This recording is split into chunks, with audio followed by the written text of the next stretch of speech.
Budget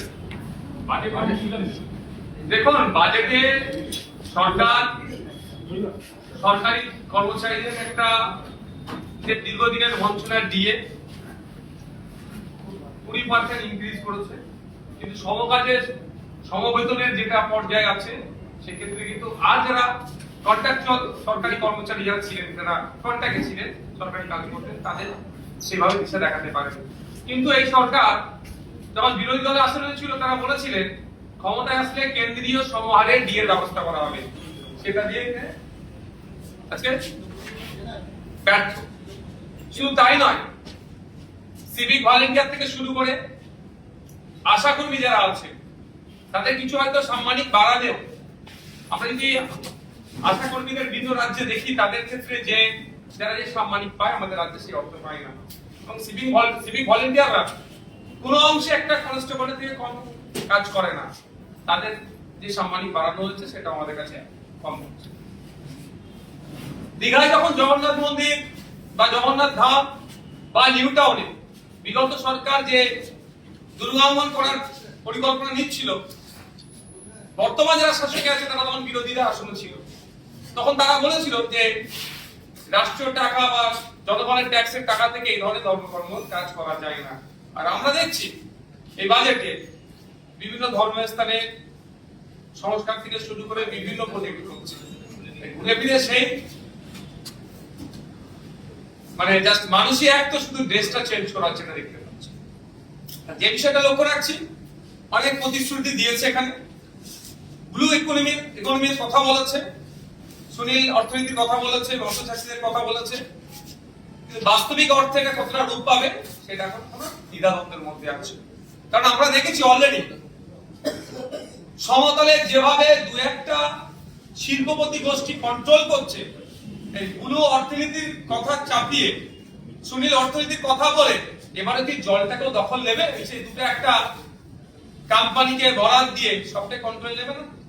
আর maximum জায়গা দেখলাম PPP মডেলের কথা বলা হচ্ছে, শুনতে খুবই ভালো লাগে, পাবলিকের উপরে পাবলিক এখানে ইনভলভ হচ্ছে, কিন্তু এখানে সেই ধরনের পলিসি আমি দেখতে পাই না, যেটা আমাদের পাড়ার যিনি মাসে ৬,০০০ টাকা ইনকাম করতে তার অনেকটা কষ্টকর হয়ে ওঠে, সেও এই সরকারি পিপিপি মডেলের যে অংশগ্রহণ করতে পারুক, এ ধরনের মডেল নাই। পিপিপি বললেও সেই নির্দিষ্ট কয়েকটা শিল্পপতি গোষ্ঠীদের জন্য হয়তো মানে কথা হচ্ছে, অনেক এখানে প্রতিশ্রুতি হচ্ছে। সর্বোপরি যেটা আমি আগে থেকে উপলব্ধি করেছিলাম সারা দেশের পরিস্থিতি দেখে, সংখ্যালঘুদের ক্ষেত্রে যে বরাদ্দ ছিল সেটাকে কাট করা হচ্ছে, প্রায় ৩,০০০ কোটি টাকা কাট করা হয়েছে। এখন দেখার বিষয়, যেটা বরাদ্দ হয়েছে প্রথমত বলি সেটা ১০০% কাজ করে কি করে না। দ্বিতীয় কথা হচ্ছে, সংখ্যালঘুদের ক্ষেত্রে বা মাইনরিটি ডিপার্টমেন্টে শুধু মুসলিমদের জন্য নয়, আরো যে সংখ্যালঘু সম্প্রদায়ের মানুষজন আছে তাদের সাথেও কিন্তু এই বঞ্চনা করা হচ্ছে। এদিকে এদের সরকারের স্লোগান সবকা সাথ সবকা বিকাশ বললেও ভারতবর্ষের সংখ্যালঘু সম্প্রদায়কে ক্রমশ কোণঠাসা করা হচ্ছে, এটা তার জ্বলন্ত একটা প্রমাণ দিলেন। আগামী দিনে নিশ্চিতভাবে বাজেটের উপরে যখন বিস্তারিত বলার সুযোগ দেওয়া হবে, আপনাদের তো লাইভেরও সুযোগ আছে, সে বিষয়ে তখন চর্চা করব। তবে এতটুকু কথা বলবো, বিগত সরকারের দিক থেকে বর্তমান সরকারকে, বিগত সরকার যেটা ছিল তাকে দেখে শিক্ষা নেওয়া দরকার। ক্ষমতার দম্ভ দেখালে পরাজয় নিশ্চিত হবে, শুধু তাই নয়, পরাজয়ের পরে যে বিপর্যয় নেমে আসবে সেটা কিভাবে সহ্য করবে সেটা তাকে শিক্ষা নেওয়া দরকার।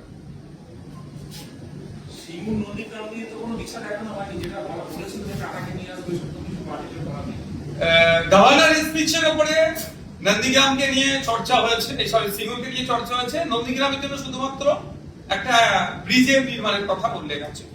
দেখুন, বিজেপির মুখ থেকে সিঙ্গুর শব্দটা যত কম আসবে আমার মনে হয় ততই ভালো, কারণ সিঙ্গুর থেকে টাটাদেরকে উচ্ছেদ করার যদি মুখোশ হয়ে থাকে মমতা ব্যানার্জি, মুখ কিন্তু বিজেপি। আমরা দেখেছি আজ টাটা সিঙ্গুর থেকে বিতাড়িত হওয়ার ফলে পশ্চিমবাংলার শিল্পের সর্বনাশ হয়েছে। আমি বলেছিলাম যতদিন মমতা ব্যানার্জি পশ্চিমবাংলা থাকবে শিল্পপতিরা ইনভেস্ট করবে না, ওই বিশ্ববঙ্গ বাণিজ্য সম্মেলন হবে, খাবে দাবে চলে যাবে। এখনো পর্যন্ত সিঙ্গুরকে নিয়ে সে দিশা দেখাতে পারেনি। আর সর্বোপরি কোন মুখে দিশা দেখাবে? যারা টাটাকে তাড়িয়েছে তারা কিভাবে এটা দিশা দেখাতে পারে? অ্যাট এ গ্লান্স আপনার বাজেটটা কি মনে হচ্ছে? প্রথম দফায় দেখে ওটা হয়তো পড়াশোনা হয়, কিন্তু দেখে অ্যাট এ গ্লান্স আপনার কি মনে হয়? কিছু চমক আছে, কিছু চমক আছে। আর এই যে ব্যর্থতা এই বাজেটের মধ্যে আছে, ব্যর্থতা ঢাকা দেওয়ার একটাই জায়গা, সংখ্যালঘুদের ফান্ড কেটে দেওয়া হয়েছে, মুসলিমদের ফান্ড হিসাবে। ফলে যারা বিজেপি কে নিয়ে এসছে একটা অংশ, একটা হেভি অংশ তো ভোট দিয়ে নিয়ে এসছে এই রাজ্য সরকারের বিচারিতা অন্যায় অত্যাচারের বিরুদ্ধে, বিগত সরকারের। আর যে অংশের ভোটটা বিজেপি কে নিয়ে এসছে তারা দেখাবে যে মুসলিমদেরকে টাইট দেওয়া হচ্ছে, এটাতে চাপা দেওয়ার জন্যই সংখ্যালঘুদের ফান্ডে কাটা হয়েছে। আচ্ছা, নির্দিষ্ট করে এই কোশ্চেনটাই করবো। সংখ্যালঘু দপ্তর, মাদ্রাসা শিক্ষা দপ্তর, তার যে বরাদ্দ তার প্রায় 50%-এরও নিচে নেমে গেছে। আগের সরকারের এই যে বরাদ্দ ছিল এবং এই সরকারের যে কমানো হলো, আগের এবং এখন কিভাবে বিশ্লেষণ করবো? দেখুন, এই বাজেটের যে সমস্ত দিকগুলো ব্যর্থতা আছে, দুর্বল জায়গাগুলো ঢাকা দেওয়ার অস্ত্র ওটাই, আর কোনো চর্চা হবে না, ওটাই অস্ত্র। এই দুর্বলতা ঢাকা দেওয়ার জন্য সংখ্যালঘুরা রেডি আছে, এক নম্বর। দ্বিতীয় কথা, সংখ্যালঘুদেরকে মানে সংখ্যালঘু মুসলমানদেরকে টাইট দিতে গিয়ে বাকি যারা সংখ্যালঘু সম্প্রদায়ের অন্তর্ভুক্ত তারা আজকে টাইট হচ্ছে।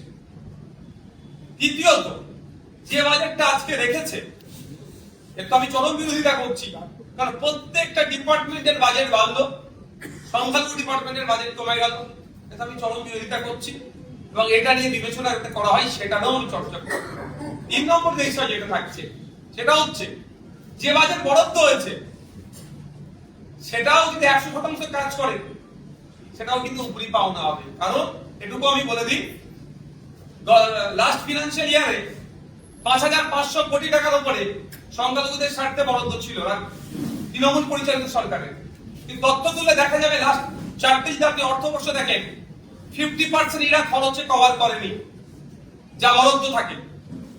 শুধু তাই নয়, 20% মুসলিম যে ব্লকে বসবাস করে সেই ব্লকগুলোকে অ্যাজ মুসলিম ব্লক হিসেবে ট্রিট করিয়ে ওখানে স্কুল এডুকেশন সহ আনুষঙ্গিক ডিপার্টমেন্টে এই সংখ্যালঘু বিষয়ক মাদ্রাসা শিক্ষা দপ্তরের টাকাও খরচ করা হতো, অর্থাৎ টাকার ফান্ডের অপব্যবহার হতো।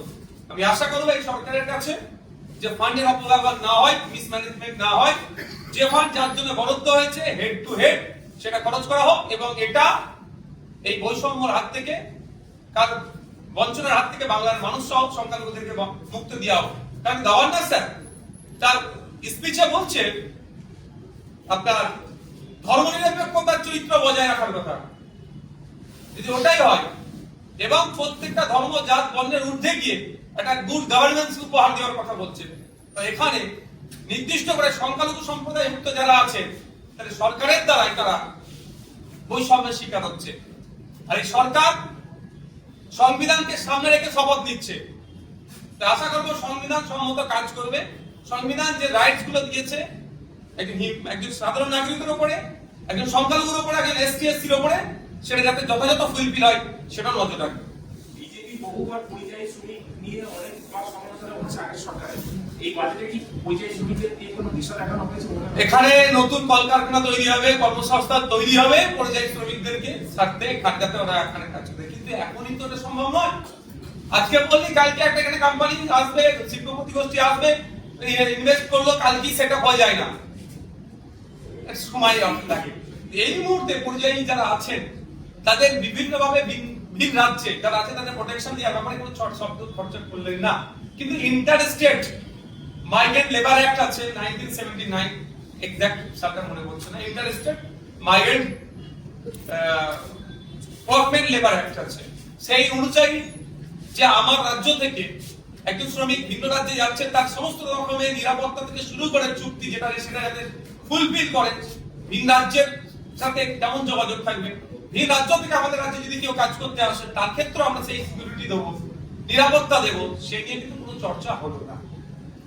কিন্তু ভোটের সময় সেই সময় ভিন রাজ্য থেকে ভোটারদেরকে নিয়ে আসা, তদারকি করে নিয়ে আসা, তাদের জন্য স্পেশাল ট্রেন অ্যারেঞ্জ করা, সবটা হলো, তারা ভোট দিল, তাদের ভোটের জন্য একটা অংশের ভোটের থেকে সরকার পরিবর্তন হলো, কিন্তু সরকার পরিবর্তন হয়ে যাওয়ার পরে তাদেরকে নিয়ে সেই অর্থে আর চর্চাই হলো না।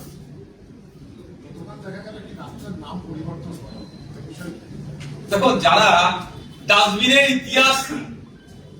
ইতিহাস না করে বাঁচতে চাইছে তাদের কাছ থেকে এর থেকে বেশি কিছু আর পাওয়া যায় না। হোসেন শহীদ সোহরাওয়ার্দী আর হাসান সোহরাওয়ার্দীর মধ্যে যারা ঠিক না করতে পারে তাদের কাছ থেকে আর বেশি আশা করাটা আমাদের বৃথা। ঠিক যেভাবে ওই 1 লাখের ফ্রিজের মধ্যে নাকি গোমাংস ছিল, পরে টেস্ট করে দেখে যে ল্যাবরেটরিতে ওটা গোমাংস নয়, কিন্তু তাকে তো খুন করে দিল, ঠিক এটাই হলো। এর বাইরে কিছুই নয়।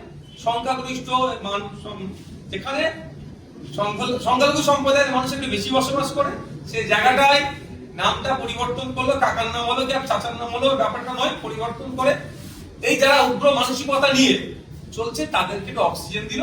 আর এই সরকারের ব্যর্থতা যত এই 1.5-2 মাসে যেটা হয়েছে সেটাকে ঢাকা দেওয়ার চেষ্টা মাত্র, আর কিছু নয়।